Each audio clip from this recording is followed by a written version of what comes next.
Christian Ponce! Il a été champion du monde de Rubik's Cube en 2005. Il est trop fort! Il est capable de résoudre un Rubik's Cube en 11 secondes. Ce champion est venu rendre visite à Almanach. Si toi aussi tu veux être un champion, suis ses explications en vidéo. Et n'hésite surtout pas à appuyer sur pause pour prendre ton temps. Bonne chance! Le Rubik's Cube a 6 faces qu'on va nommer par des lettres. La face orange devant toi est la face F. Si je te dis F, fais tourner la face F d'un quart de tour dans le sens des aiguilles d'une montre. De même, la face arrière, ici la rouge, est la face A. Pour faire le mouvement A, retourne ton cube et fais encore un quart de tour dans le sens des aiguilles d'une montre.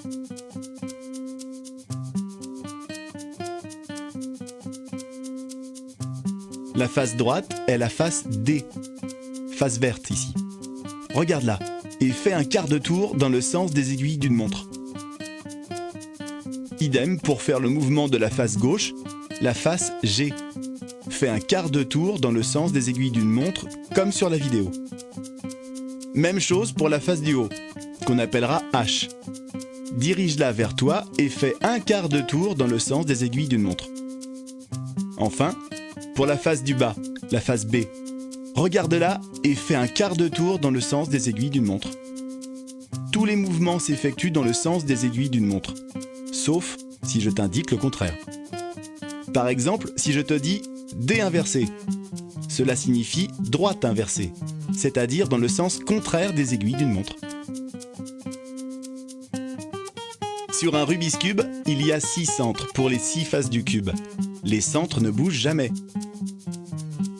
Il y a également 12 arêtes et 8 coins.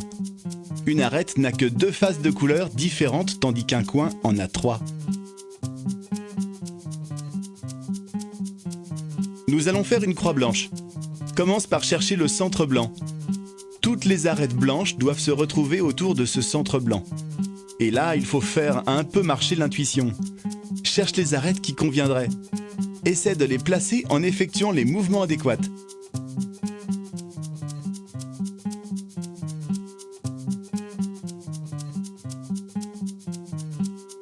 Pour faire une croix parfaite, il faut que les couleurs au bout des extrémités de la croix blanche soient de la même couleur que les centres.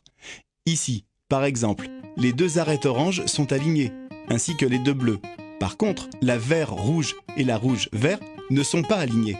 Le but est d'avoir rouge-rouge et vert-vert. Pour faire ta croix parfaite, si les couleurs aux extrémités de la croix ne correspondent pas au centre des faces en dessous, il y a 2 cas. Premier cas, tu veux intervertir une couleur d'un des côtés et la faire passer en face de toi. Comme ici, avec les arêtes blanc-rouge et blanc-vert. Il faut que tu effectues les mouvements suivants. Gauche, haut, gauche inversée,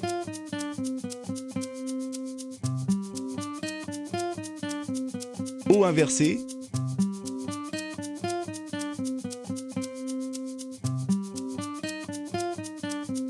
et gauche. Tu peux alors constater que les couleurs aux extrémités de la croix sont maintenant bien placées. Voici le deuxième cas possible. 2 arêtes sont mal placées et sont opposées. Ici, c'est la bleue et la verte. Les arêtes blanc-bleu et blanc-vert doivent s'échanger. La face F doit avoir l'arête et le centre bien positionnés. Les arêtes inversées doivent être sur le côté. Applique la formule suivante. Gauche, droite inversée. Haut, haut.